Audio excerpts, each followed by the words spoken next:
In the dark of the night, I'm playing Pac-Man. It's my second life. The joystick's in my hand, I'm unstoppable. High score secrets, I've got them all unlocked. Memories rush back like a time machine. Take me back to the arcade, where I spent my younger days. In the black lights glowing on a pocket full of tokens. Dance and groove to the beat. On the pixelated screen we meet. New wave melodies playing loud. Lost in the arcade, my heart is found. Guitar and red session, we were all quite excited. Popping tokens in the cabinet, it's the thrill of the fight. We save the world through pixelated dreams. We're the greatest generation with the faded acid jeans. Take me back to the arcade, where I spent my younger days. In the black lights glowing on a pocket full of tokens. Dance and move to the beat. On the pixelated screen we meet. New wave melodies playing loud. Lost in the arcade, my heart is found. Hi, welcome to day 2, stream 1 of Week of AI. I've got little Finn here. This is my 7-year-old. He wanted to pop in and say hi, but most excited about Tony Vincent. We're going to talk about from prompts to pictures. Tony started teaching 5th grade in Omaha 26 years ago. Several years later, he became his school's technology coach, and eventually he left teaching to be a self-employed consultant. You've probably seen him around at every conference, Tony. Every conference. Oh, not every. We could only wish. If there's a Tony Vincent session, it's definitely on my list of sessions to go to. So he's a prolific sharer who constantly selects tools and strategies that can be implemented right away. He went back to teaching for the 2018-2019 school year in Council Bluffs, where his 5th graders became Chromebook super users and creative communicators. And he also is the father of 11-year-old twins. And I just wanted you to see my little one here. So, Tony, we're 7 minutes in. We're probably going to go a little over the session, so we can give Tony his full time. So stick with us, and I'm going to pop down and let you take it away. All right. Thank you, Amanda. And thanks, everybody, for joining me here for Prompts to Pictures. I had a hard time with my title slide for this because I used AI to generate different titles, so I just put them on a loop. So I always make theme songs for my presentations too, AI generated, well, background music. But if you haven't played around with AI image generation, well, you're missing out. And I'm excited to share with you some of my favorite tools. More importantly, I've been using, all right, that's enough of that music there. I've been using AI to generate images for resources that I create and for lessons that I give in classrooms. And I have some advice, and I hope that you also have some advice. So if you're joining us live, please use that chat to do lots more ideas, because there are so many facets and tools and approaches to using generative AI to create images that we could all learn from each other for sure. And I feel like I have this army of AI robots ready to help me, all these different generators that we can use. And I'm only going to have time to share with you a few of my favorite ones. And so here we go. And then AI, that's what AI thinks I look like, apparently. But it helps me create art and images and illustrations. And I've generated hundreds and hundreds of images and used them in different places. And like I said, it's nice that we have uh, technology that can assist us to take a vision that we have in our head and get it out in pixels so that we can use it for other things. And my love of technology has always been that it helps me create. I find so much joy in making something.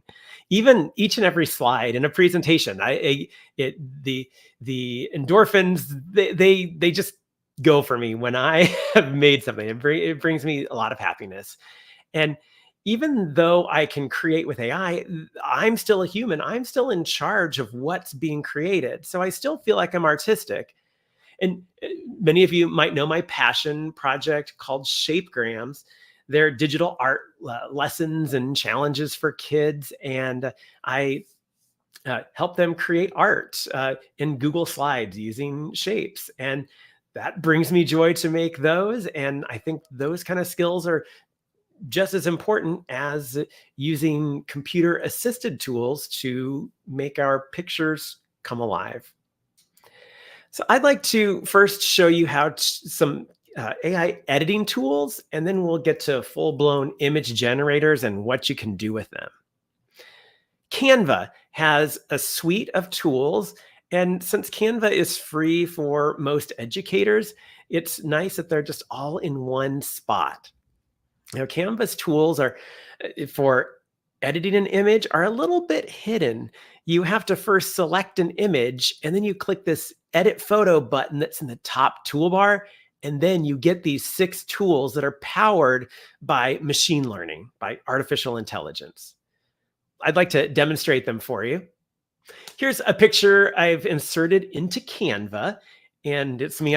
I substitute teach a few times a month, and it's fun because I substitute teach at the school I used to teach at and that my kids go to, and I get to try out things. It's pretty fun. But I thought I would take this picture and use AI to make some changes. So first, let's click the image so that it's selected, and then I go up to edit photo. There's that button up there. That's where the Magic Studio lives. The Magic Studio has these 6 tools. I'm going to use the background remover. So I click background remover, and you're probably familiar with this tool. It recognizes what's in the foreground and deletes the background and keeps the foreground. It's pretty handy. I could go in and fine tune it, but most of the time the AI does a really good job and it just happens instantly. So then what we need to do next is let's erase this name tag. I don't want that name tag that I have there. So I'm going to use Magic Eraser. With my image selected, I click that edit photo button again. And with Magic Eraser, I can just hover over a space right here over that name tag. And then let's click the erase button. There we go. There goes that name tag. Let's see how it does. It's not always perfect. And all right, it left a little white spot there a little bit. I could, let's do this. We could go over that area again.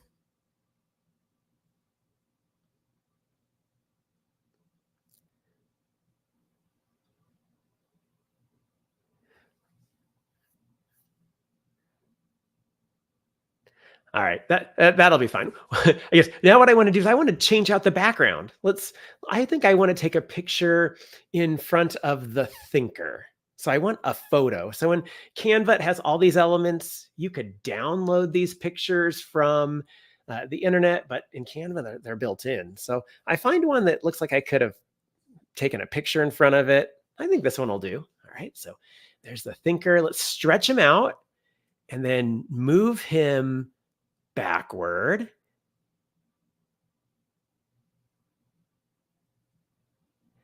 All right, that's great. But you probably noticed then this picture isn't widescreen to match my slide. So let me crop myself a little bit. And I'm going to edit the photo of the thinker. And in the AI tools, there's Magic Expand. This one's awesome because I can click to have this picture expand to the whole page. So AI is going to guess what would be in that missing part. And it gives me 4 choices. Click through here. It's a little funky back there. I think this one's the one I want. All right. So now AI has extended the photo for me. That's good. What else can we do with these magic tools here? Let's, it's kind of a dreary day. I would like it to be a sunny day.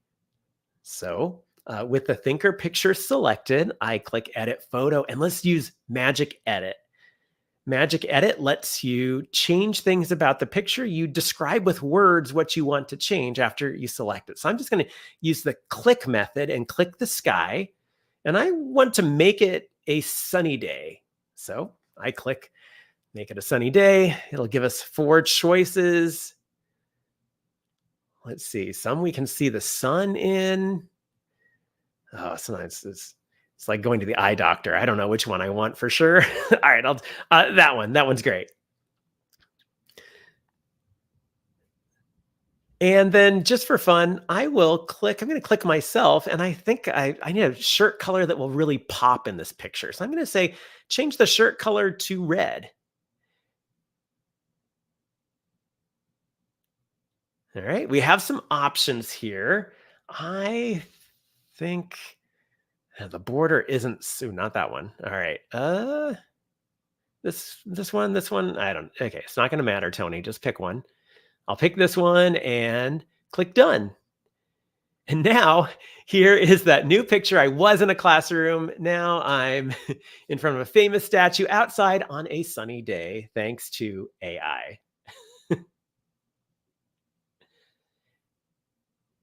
And then just a couple more of those magical editing tools. If you haven't explored Magic Grab, I haven't had to use this one too often, but just like the picture shows, it has a hot air balloon. So I have a picture of a hot air balloon, but I want to move the balloon over so I have room to write my text. If I click Magic Grab, it isolates that balloon from the background and then fills in the background behind it. So now I can move the main subject around, making room for words. There we go. That looks a lot better. And I wouldn't have had room for those words had I not magically moved the balloon. And then there's one more magical studio tool here, and that is text grab. So here I have a poster. Let's say I used it last year and I want to update it, but it's just a social media post. I only have the JPEG of it. So it's not really editable text.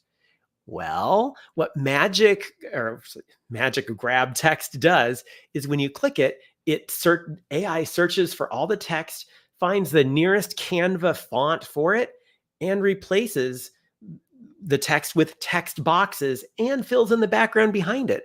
So you can now edit the text in an image.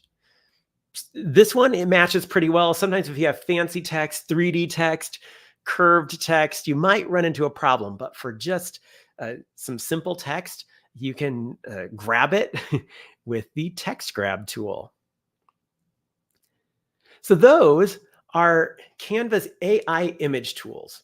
And I show you those because you can use them on pictures that you insert yourself, pictures that you get from Canva Elements, but also you can bring in pictures that you make with AI and make some changes. Because AI is not going to get your pictures right the first time or the second time. And finally, it might be so close to perfect, but something's the wrong color or the text is wrong. Use these tools then in Canva to fix the picture that AI didn't quite get right. So that's why I showed you them first. And then inside of Canva, we have Magic Media. It's Canva's image generator. You can generate the images when you're inside a design, and you can find Magic Media in the Apps tab. So let's go back to my browser here, back in Canva, and I am going to add a page. Here we go, to my slideshow. And then down there, there's Apps along in the sidebar. I click Apps, and if Magic Media is what this is called, their image generator. If Magic Media is not showing, then you can do a search for it. But now you just enter a prompt. I'm going to say, a view through binoculars looking at a large group of birds flying away. And then Canva has these styles. My favorite one is dreamy. They turn out great. Dreamy is my favorite. And then Canva lets you have a square, landscape, or portrait image. Since my canvas is landscape, I'm going to choose a landscape image. And here's what we get. Now, the reason I chose this prompt is because it's in a fifth grade literacy unit. They have the words migration and observation. And what I love to do with image generation is illustrate student vocabulary, but mix and match their vocabulary words together in maybe unexpected ways. This one isn't too unexpected, but I have different options here for this, showing observation and those birds, their migration. So I'd love to show this up on the screen and have students tell me what words are being illustrated from this week's vocabulary list. Now, there's a problem. If you look closely at this image, there are some birds in the crowd. Like there are people with binoculars, but then there's like people with beaks or hats. They're kind of weird, and it might set students off if they see something like that. So then I'm already in Canva, which is the beauty of Canva Media, Magic Media, is that I can go in and change it. So with the image selected, I click that edit photo button, go to Magic Eraser, and I'm just going to erase these beaks. All right, get rid of that beak. That guy has a beak. They don't need them. AI, that whole bird in the crowd, he can be gone. All right, and then I don't know, this guy kind of looks like a bird. I'm just going to get rid of this whole guy. All right, just that and erase. It takes a moment, and then, all right, my picture's better. It's kind of blurry, but you get the point of you can generate something with AI and then use AI tools to make it better.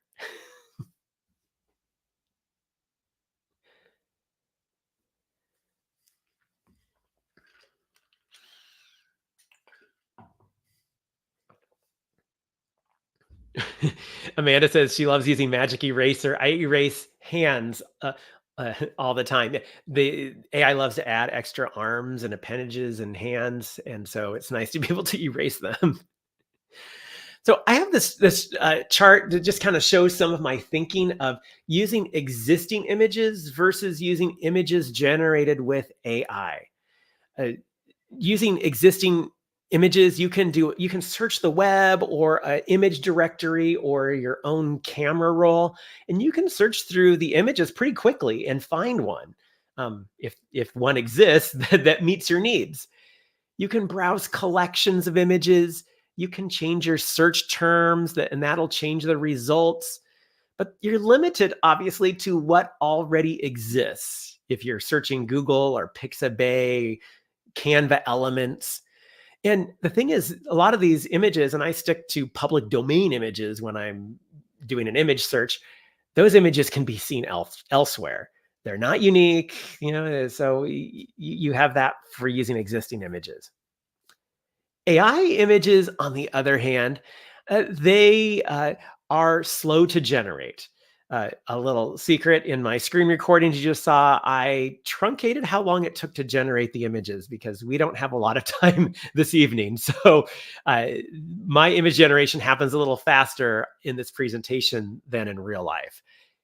They are slow to generate. It's processor intensive for sure. It's likely then to take multiple revisions to your prompt, and it takes time to generate each one of those revisions. But what you make is original, and it can be customized to be the colors that you want, to be something that never existed until you prompted the image generator to make it. But those images, they might have glitches and weirdness and flaws happening in them. And you can illustrate something that has never been illustrated before. There are ethical concerns about misinformation, plagiarism, copyright infringement. What has this AI been trained on? And then looking at the generator, each individual AI generator's terms of service to see who can use the generator and then what you can use the images for. Do you need to credit them? So there's a lot to research as you're using an image generator. And then really both, whether you're using existing images or AI images, you can use them in a presentation, a document, a web page, social media. Uh, you might have to settle for something that's an imperfect match, not exactly what you want. Be sure to honor copyright, uh, give credit where credit is due, whether it is another human or an AI. So that's just a chart summarizing a lot of my thinking about existing images and using AI images. Then Marvia, your comment is spot on. I love the ideas of linking images to what students are learning. It is a wonderful teaching tool. Let me show you some examples, because yes, these are wins. I mean, imagine you're teaching K and C sounds, k, doing some phonics. I mean, how many things can you find in this image that start with the k sound, a C or a K? Give you a moment to look before I tell you about the prompt, but I generated this image thinking that if even young kids learning letter sounds, you can make these images, these illustrations, and talk about what's in there. So the the prompt for this was a kangaroo wearing a cap camping with kittens, kiwis, kicking a soccer ball with a keychain and cans on the ground. A kite flies in the sky. All right, I'm throwing a lot of ideas at you here. So letter sound pictures, or it could even be a coloring page. So I prompted an AI chat, or I prompted an AI image generator to create a simplified black and white coloring page for kindergartners. Now, these kindergartners are learning the CH blend. Can you find all the CH blends that are in this picture?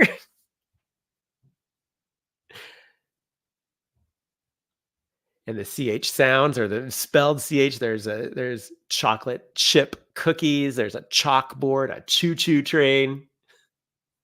The- Amanda, you're really good at this. Or illustrating things that don't happen in real life, like idioms, right? Illustrating idioms, like you're cool as a cucumber, and this cucumber, he's pretty cool. I mean, look at that sweatband, glasses, jacket. He's got it going on. I like this idiom I was able to illustrate, uh, playing with fire, and the look on the little girl's face is so cute. So imagine, as you're talking about what the idiom means, you're showing this on the screen, you're getting those visuals for your students, or using an AI image generator to make a more realistic version of a fiction character. So I did this with my twins are in 5th grade, and they love Diary of a Wimpy Kid.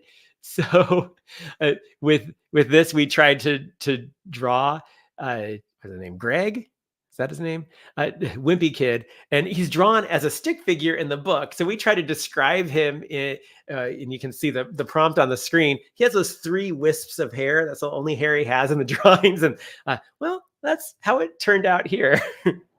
And if you ever get bored, search the internet for like real life versions of cartoon characters that have been generated by AI. It's shocking. But think about this. Students are learning about characters, and you talk about what they look like. Then you can put that into an image generator and then compare that, like compare your imagination to what the AI came up with, just like we do when there's a movie version of our books. Or I love this idea I saw posted on Facebook of personifying each element in the periodic table. So, and they did a great job of kind of putting things in the background that have to do with that element. Like, it's so cool. Oh, there's Neon. He's on fire. Or how about creating something that is a mnemonic device? This one here is, I value xylophones like cows dig milk. And that's actually, well, I'll give you a moment to think about. This is a mnemonic for, and there's a clue in the background, for Roman numerals. I is 1, V is 5, X is 10, and so on. And that's how you can remember how the Roman numerals go. And I just tried to, you can see from my prompt there, a cartoon of a smiling man standing next to a xylophone on a pedestal because he values xylophone so much. So this can help. So the mnemonic helps you because you have the saying, but then you also have a picture to go with it that can really help you remember. I like this one. This mnemonic device, if you consider Pluto a planet, then this helps you. My very educated mother just served us 9 pizzas. When I generated this one, she had to be educated, so I put a graduation cap on her. I couldn't get the AI to do 9 pizzas, so I had to put 9 on the box to get that part there. Or here's a realistic photo version of the same thing.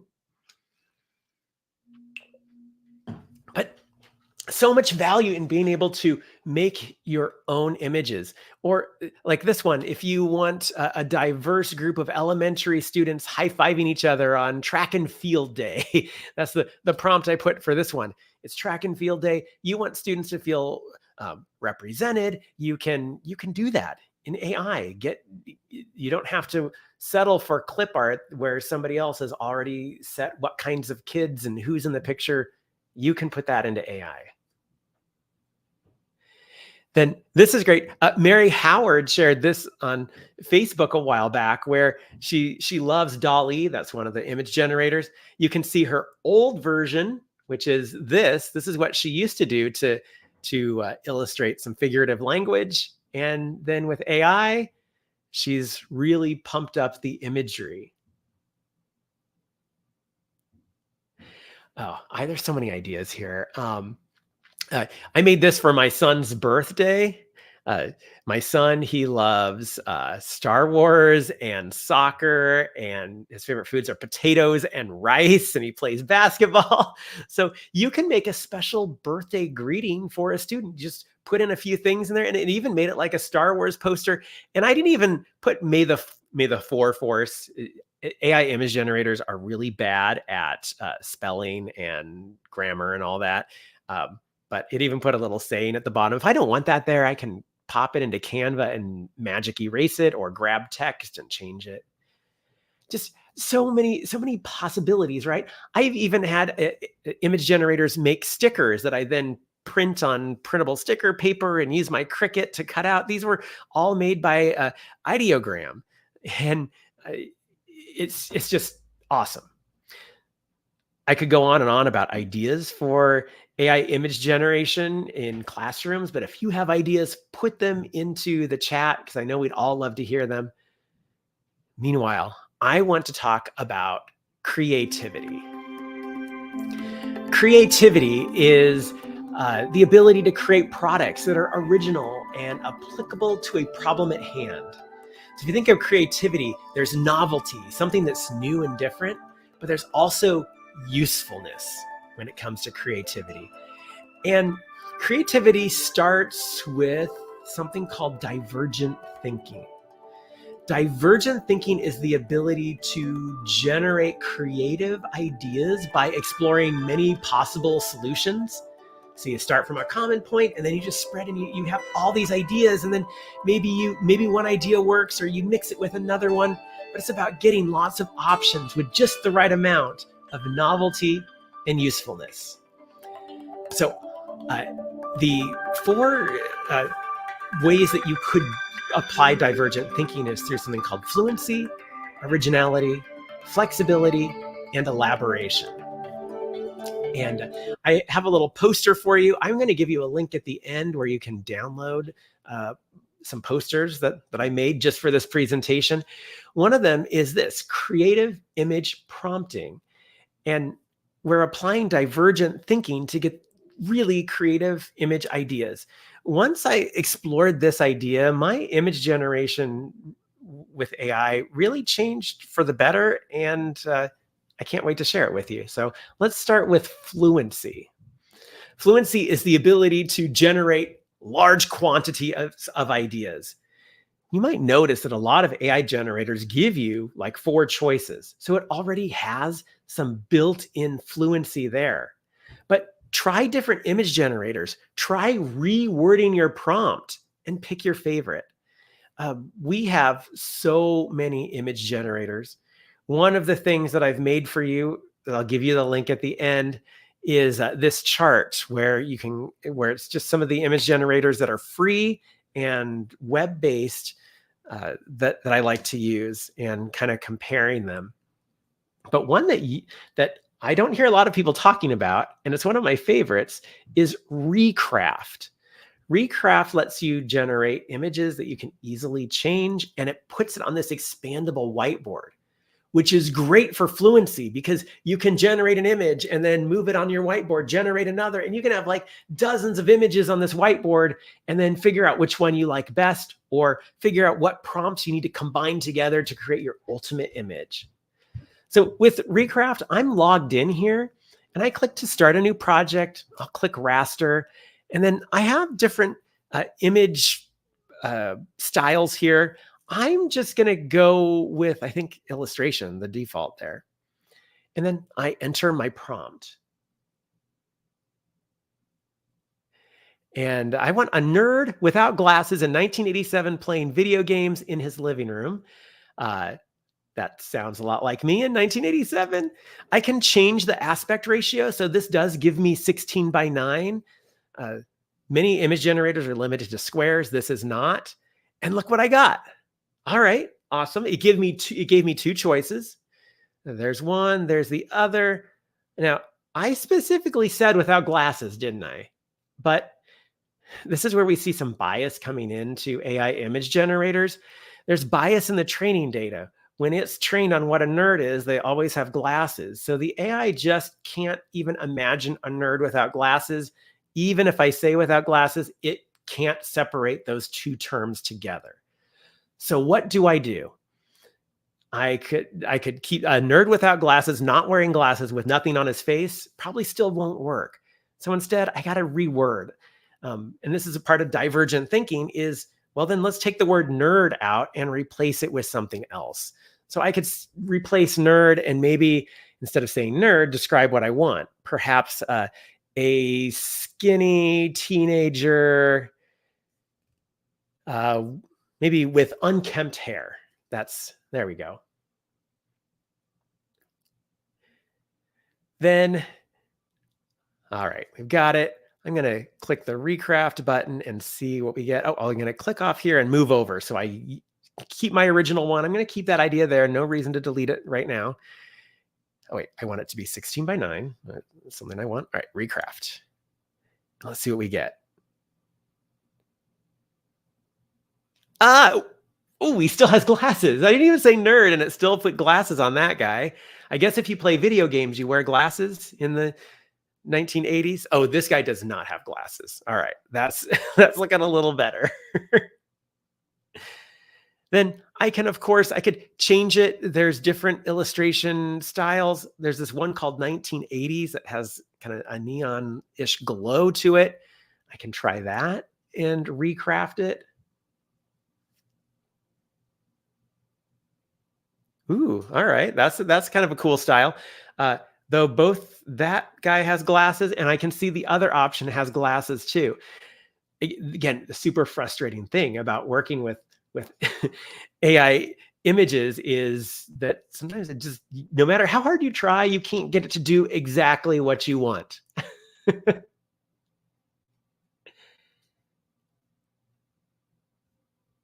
And then I got to show you one more thing about Recraft. This is so cool. In Recraft, let me move over here. In Recraft, there is a tool at the top called Image Set. Now with Image Set, when I click it, it gives me up to 6 slots. There's a little video to help you out if you want to see how to do it, but that's what you got me for. There are 6 slots, and I can generate 6 images at once. And because they're a set, it's going to make sure they match, like with color and style. It's awesome. So I'm going to pick flat 2.0, and let's just make icons of things from the 80s. So maybe a video game console, a can of Coke, what else could I put here? The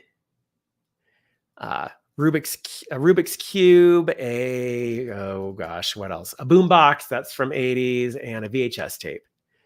And I can decide how much detail I want in this image set. And if I want, I can add a palette. I can pick my own colors or choose one that they have. This one looks 1980s. I'm going to keep that. I'm going to choose that one.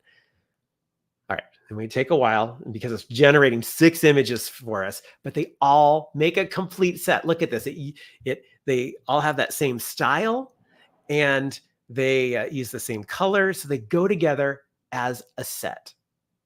I can edit, it can change the prompt to each one if it's not exactly what I want, but that's pretty cool. So if you haven't explored Recraft, Recraft.ai, give it a try.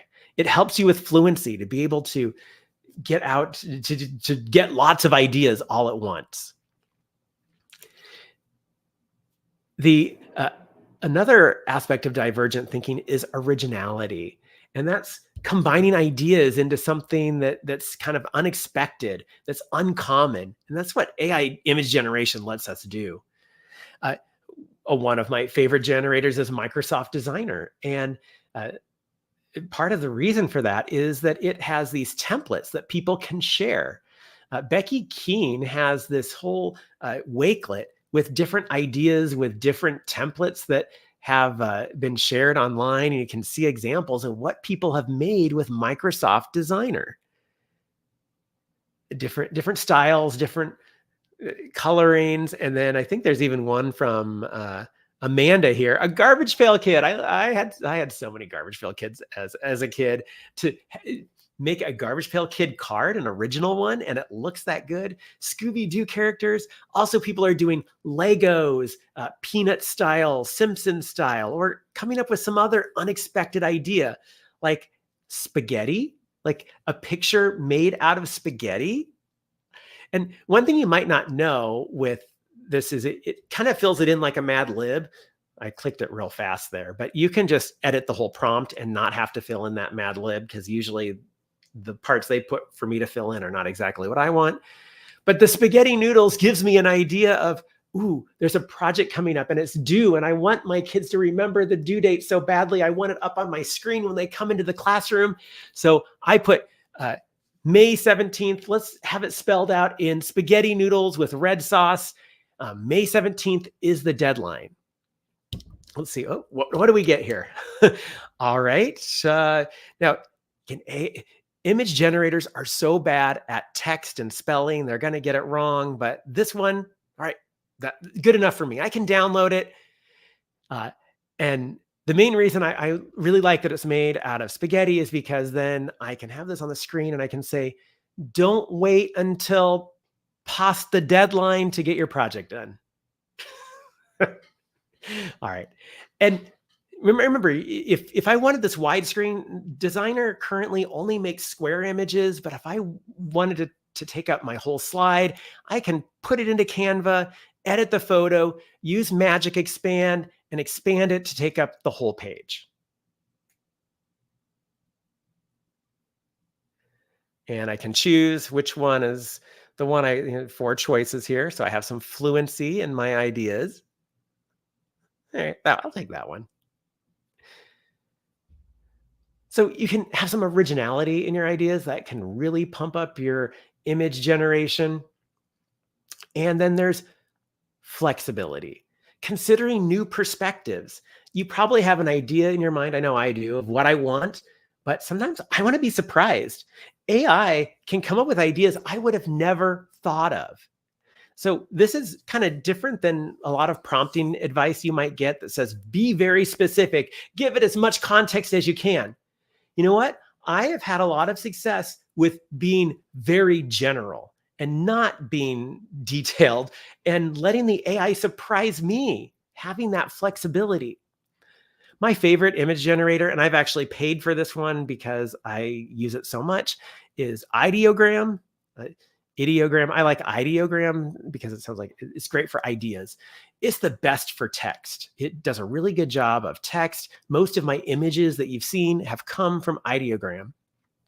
And It's great for flexibility. Check this out. Let's do a prompt of, I want to create a logo for a math unit. I love logos for everything. So I'm starting my volume unit, and it's called the Volume Voyage. I'm not telling it what to put in the logo. I'm just giving it the logo name, and let's see what it comes up with. These ideas, they may be good. They might not. It's cool because it's a diffusion model, so you can see it diffuse in real time. But let's see what we got. Okay, that's a no-go. No, that's too old-timey. Let's see the next one. It generated 4. Look at this. It has geometric images that the boat is sailing on. Now that was unexpected. I wouldn't have come up with that on my own. So I'm glad that I have that flexibility. I'm using this one. And then look what Ideogram does. It has something called Magic Prompt, where it took my prompt and zhuzhed it up for me. It pumped it up, the word choice and everything. So I can see this prompt, and I can then copy this prompt and maybe make little changes to it. Ideogram is making me a better prompter because Magic Prompt shows me what a really detailed prompt can look like. Then, my beginning slide, I said I had so many titles I didn't know what to do with. I can put in, just creatively present the words from prompts to pictures, creative illustrations with AI. I didn't tell it what to put on the background, what colors. I didn't tell it anything except for just be creative with these words. And it made 4 creative images. Now, then I can use this as a starting off point to say, ooh, I do like a computer in a room full of screens, and maybe explore these ideas. But I've had a lot of success, again, without being so prescriptive to the AI and seeing what it comes up with.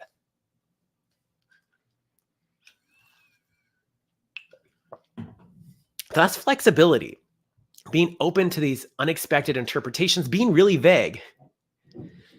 The other divergent thinking skill is elaboration, and that is the opposite of being vague, is being super detailed. Elaboration, adding details and context to your image. So I'd like to present to you, and I'll give you a PDF of this in just a little bit, some AI image prompting elaboration ideas. And there's some good ones here. So if you want to be real specific with what your image is, you can tell it exactly what medium you would like it to be. Do you want it to be a photograph? You want it to be a sketch, a watercolor? And then what style do you want? Realistic? Do you want it to be simple? Do you want it to be extravagant? Pop art? Cartoon? Claymation? So including that, you don't have to include all of these, but I'm just giving you ideas.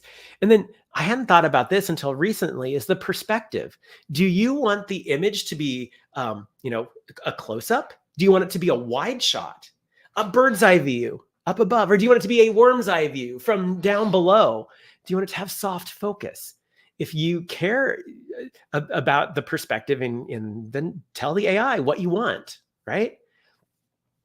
Then maybe you want to use specific colors, maybe your school colors.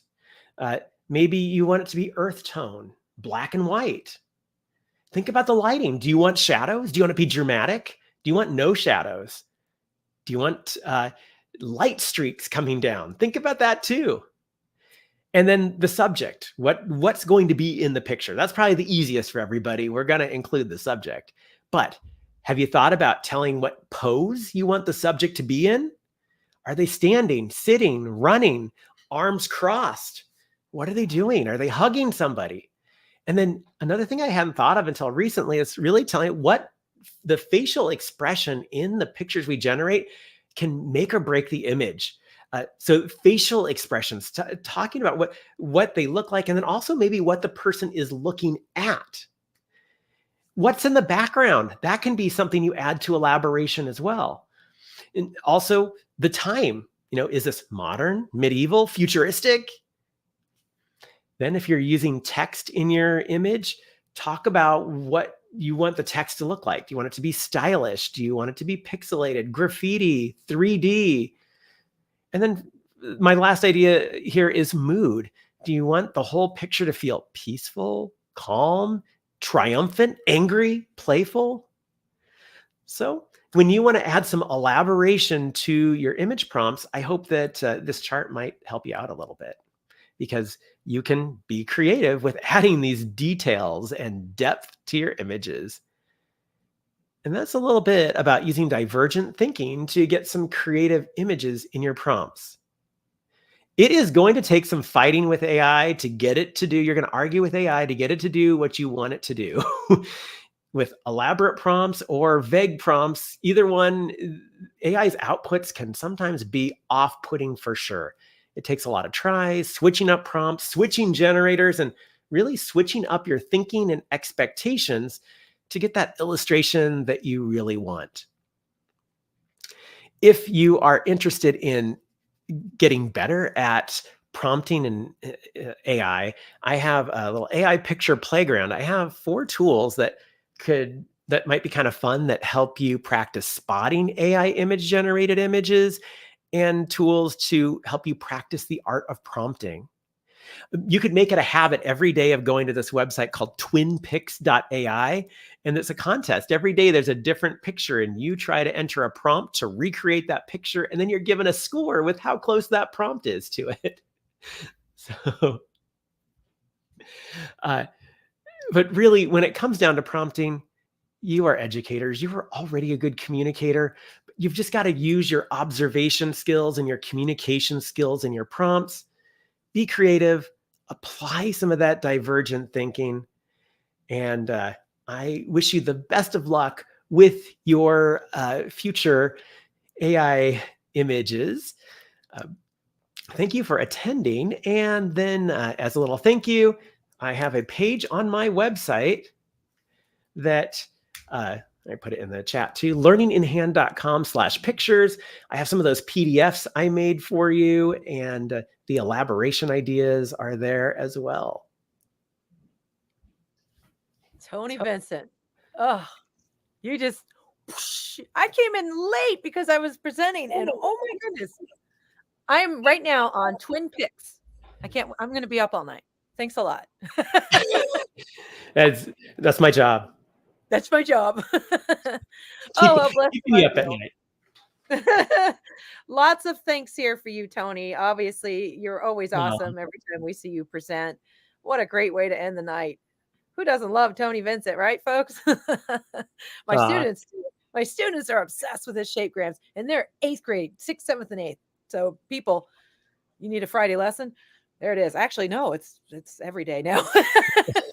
So Tony, thank you so much. I'm very excited to see you, first of all, but I'm glad that you. Yeah, good to see you too. Yeah, I know. With Tony, all these people are blowing this place up. I love it. This was amazing. Always so good. Awesome. Well, and if I miss anything in the chat, email me, guys, and then because sometimes when I'm presenting, I don't get to see that chat very easily. Yeah, no, there's a lot. So I'm making sure I'm hitting them all. But so just a couple little things before we close out tonight. Don't forget about, we have oh, hi Rachel. And thank you for the resource. Yes, always a good resource. So what we have is this Saturday, we dive deeper with these hands-on workshops. So don't forget to explore these AI tools further with us. We're going to have a lot of fun. And thank you again to Swivel and to Brisk for these awesome t-shirts, and to Quizzes for our being our daily sponsor. And don't forget about Masked Singer for Week of AI on Friday nights. It's not going to be recorded. You have to register separately. It's a must attend event. Should be hilarious. Tony.